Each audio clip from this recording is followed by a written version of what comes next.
po tayo sa ating programa. So maybe what we can do is ask our kapatid here, alright, anong tingin mong posisyon ng MNLF o ng, although you cannot speak for them, at saka ng Sultanate, regarding this idea na pagka napasa yung batas na yan dahil sa mga provision-door, mawawala ng bisa at mawawala ng pag-aari ang Sultanate of Sulu. I remember, Ray, that was, I think, a month prior to the meeting of the President with the MILF in Tokyo. Now, I was invited to enlighten the members of the Philippine panel at the University of the Philippines, at the Philippine Law Center, regarding the question, how far is the influence, the political influence of the MILF in the archipelago of Sulu? I said, if we were talk about the influence, I think the strongest group that has a bigger and wide range of influence in the archipelago of Sulu is the MNLF. And that's why it is necessary for both the Philippine government and the MILF to include the MNLF in the ongoing peace talks. Eh, hindi kayo sinali. Hindi. So, that is why the Sultanate of Sulu not only appealed to the MILF and the Philippine government for the inclusion of the MILF, but including the indigenous and the Christian people in the area. Because I had as a guest here an old friend of mine, si Dr. Adamat, and he is a Lumad in a Tiruray. Yes. Okay, and he was then saying we are in the middle of the ARMM. And we want to see that BBL change. Now, again, Ray, if we look at the historical basis, itong mga ito ay naunang tao kaysa sa mga tao dito sa Pilipinos. Because the fact that they are IP, indigenous people, that means that until now, these people preserve their cultural traditions, not changed by any system or any form of civilization brought about by the colonizers to the Philippines. And so that these people must be respected, their participation must be urgently considered, because we cannot, attain longer security of the area with only one sector that is being involved in the peace talks. That is so true, because when you come down to it, ang daming indigenous people, lahat naman dito indigenous. Di Ilocano, di Cebuano.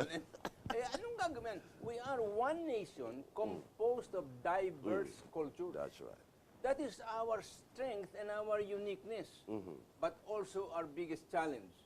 The point is, can we all get along together? Can we recognize a good that is greater than just our own or our tribal concern? Now, if we go back to the historical, foundation of the MNLF, they agreed the timeline of history, the cut-off date of people to be called Bangsamoros. So, the cut-off year was 1935. From that year on, people, meaning not only the Muslims, but even the Christians, are now Bangsamoros in that area. But how come, when this comprehensive agreement for the Bangsamoro was signed in Malacanang in 2012, we cannot see representations of these people in Alright. Bago tayo pumunta sa ibang topic, 0939-812-4242 from J. Rason of Guagua, Pampanga. The Coancos have invested so much to Malaysia, kaya sad to say, etsapuera na ang Sultanate of Sulu. And you know the Sultanate of Johor and Aquinos are BFF, or best friends forever. O ano bang komentaryo mo doon? Well, we come across with that. In fact, in 2013, Ray, to be candid and honest, we were being asked by the media regarding that. Now, we only say that we cannot candidly respond to that questions because we don't have the evidence. But I don't say people would say that without, saying smoke coming out from the kitchen. In other words, where there is smoke, there is fire. There is fire. Okay. So, all right, even that, but that relationship may have existed perhaps between the Sultan of Johor and the father of Pinoy, but it doesn't mean it exists between Pinoy and the Sultan of Johor. That is going to be somewhat something else. Well, according to the media, during the 2013 stand-off, we were shown of the picture of the present Sultan of Johor and the President meeting in Malacanang. Ah. And we were told, according to the media, to the different TV stations aside from your TV station, saying that, long time no see, my friend.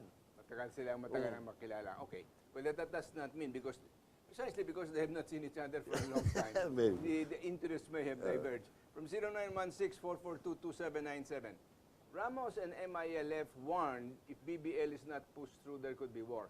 What will the Sultanate do then? Well, it's part of the question that I asked you earlier, di ba, kapatid, na mayroon nagsasabi na kung mayroong BBL, gera ang sigurado. Pagka walang BBL, gera ang sigurado. Nasaan? Paano kayo ito? That is why, Ray, we are appealing to the government to really consider the historical rights of the Sultanate of Sulu over the territory. Paano kung ayaw pumayag ng MILF? Kaya nga, because that's why the policymakers should not look at the strength, the present strength, through arms, but also should look at the strength of the historical rights of an institution. For instance, how many treaties were being signed by the Sultanate of Sulu and other nations who are still sovereign until now? For instance, in 1405, the Sultanate of Sulu signed a treaty with China, and 8 treaties with Spain, 6 treaties with Great Britain, 3 treaties with Holland, 1 treaty with Germany, 1 treaty with France, and 3 treaties with the United States of America. In other words, the sovereignty of the Sultanate over the archipelagic part of Mindanao was recognized by all these powers and all these nations. In other words, Ray, what I'm trying to drive at is to let the different nations understand that this struggle, if it is based on the historical rights, then it should be, that right should be considered as the basis of, of all claims of different sectors now. In other words, that you cannot just avoid that and push it aside. Push it aside. Now, because the Sultanate of Sulu, Ray, since 1935, when it was incorporated into the Philippine Commonwealth, until now, you cannot see members of the royal family demonstrating in the street, demanding for the separation of the archipelago of Sulu. These things should be considered highly and with honor by the Philippine government. In other words, the Sultanate was sincere in its treaty making with the Philippines and other nations. And I like what you mentioned, that 1935 was the treaty allowing the incorporation of the Sultanate of Sulu in the Philippines. That is probably a historical document. That's right. And makes it very difficult then for you to then say, now let us secede. Well, but which you are not saying. Yes. Okay. Ito nga tinatanong dito. May magtanong naman dito. 0916-442-2797 from Franco Balabang. Mr. Ijerani, do you believe in the MILF version of the Mama Sapano report? It's been criticized. But what is does the Sultanate have any position, or it doesn't want to take a position regarding that report? Well, the position of the Sultanate is that since there is a monitoring committee, both from the government of the Philippines and Malaysia, the report must be done by the four groups, meaning the government of the Republic of the Philippines, the monitoring group, and then the MILF, an independent group, to really come up with an honest and very comprehensive report. Otherwise, if one group is only reporting this kind of, that is unilaterally, Well, the big problem with that is, how can you ask people who were not there and are many thousands of miles away to really make a report, no? In other words, it is not a question of you're giving it. This is why I was very much objecting to the initial statement of MILF. If you want a report, get it from Kuala Lumpur, which really was a slap on the sovereignty of this nation. I agree, Ray. Why should we involve Malaysia in matters like this? That concludes an internal interference of Malaysia in the internal affairs of our country.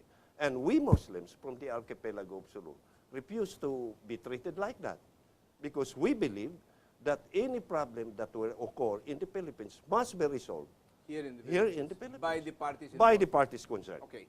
So the question that then comes up is, we have a situation here where any kind of legislation to to pass the Bangsamoro law is going to be very, very controversial because the Mama Sapano, unfortunately, Tainted. has tainted very deeply what the true intents of the MILF might be.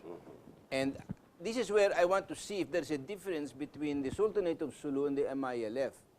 Because what has become evident in the observation of other people is that itong agreement na ito, no matter what it is only a tactical agreement in preparation for a declaration of independence. Now, the Sultanate, is it seeking independence? No, it won't. But nobody, Ray, no one can prevent the Sultanate of Sulu from repossessing Sabah. Because ancestrally, since 1704, Yeah. that is... Okay, let's set that aside for a Yes. while. Na yung Sabah claim, which is very important to the Sultanate of Sulu, Yes. and I'm somewhat sympathetic to that claim, but as I told you, all of these claims can probably be settled economically. If the Sultanate can just come into an agreement, kung isa-settle ito, sinong tatanggap ng ano? Yun lang. Kasi dito nakikita ko, in the present agreement with the MILF, it is a land and sovereignty grab of the archipelagic part of Mindanao, which really belongs to the Sultanate of Sulu. That is why, Ray, Oh. time and again, the Sultanate always invoke historical basis. Because if the Sultanate gets out from that, the Sultanate, again, has no basis to say. Hindi, nagbabayad pa ang Malaysia ng renta sa Sultanate hanggang ngayon eh. What I'm trying to say, Oo. Ray, is about the archipelago of Sulu. I'm not talking about Sabah because until now, the Malaysian government, in whatever terminology, Paying rent. is paying rent to the... Unchanged for over 100 years. Yeah, unchanged. That's right. That's right. Yung parang lumalabas, binabayaran daw ang Sultanate of Sulu ng mga 70 mil isang taon. Now, Pesos, 70,000 only for the whole of Sabah. which one square meter in Makati, Ay, kulang pa. kulang pa. Because nowadays, I think, 1 square meter of land in Makati cost about 500 million pesos. Yung sa business portion yun. Oh. Oh, so, in comparison to the 30,000 square miles Of Sabah is being paid 72, depending upon the exchange rate, to 85,000 pesos annually. Wow, nakakalungkot. From 0933-947-4769 from Ferdi Pasion. GR number 187 or 187167 mandates that Sabah is a territory over which the Philippines has acquired dominion and sovereignty. Supreme Court decision form part of the law of the land. Di pwedeng i-drop ang Sabah without another Supreme Court decision and without amending RA 5446 Section 2, which has not been repealed. We are very But happy. they can keep quiet about it They can without keep- repealing that's right. to the detriment of the Sultanate of Sulu and and the this nation. entire Filipino people. Ray. Problema din. Problema. From 0907-230-1418, G. Magluyan from Enrique, Iloilo. Can we also invite Secretary Deles and Professor Ferrer in your program? We are eager to know also their stand. Well, except that you've heard it all on in the Senate hearing, nagsalita na yung dalawang yon. Because, well, you know their position. They Yes. just deny all of that there is anything unconstitutional about the agreement or the basic Bangsamoro law, and that therefore they feel it should be passed, and they cite people like Joaquin Bernas, but he's only one opinion. He's not the Supreme Court, and as far as I'm concerned, he's just another lawyer. Problema natin dito kasi sa Pilipinas, kung meron 10 lawyer, meron 10 opinion na iba-iba. That's right. All right, 0910-384-353. You are the best talaga, Ray. Dapat daily program mo para lalong mamulat ang government. Well, we're not just trying to make mulat the government. Gusto ko mamulat ang mata ng lahat ng Pilipino. I want them to come to an informed position so that when they take their position, pwede nilang panindigan. But before we go on, a few more reminders. Huwag po kayo mawawala. We'll be right back.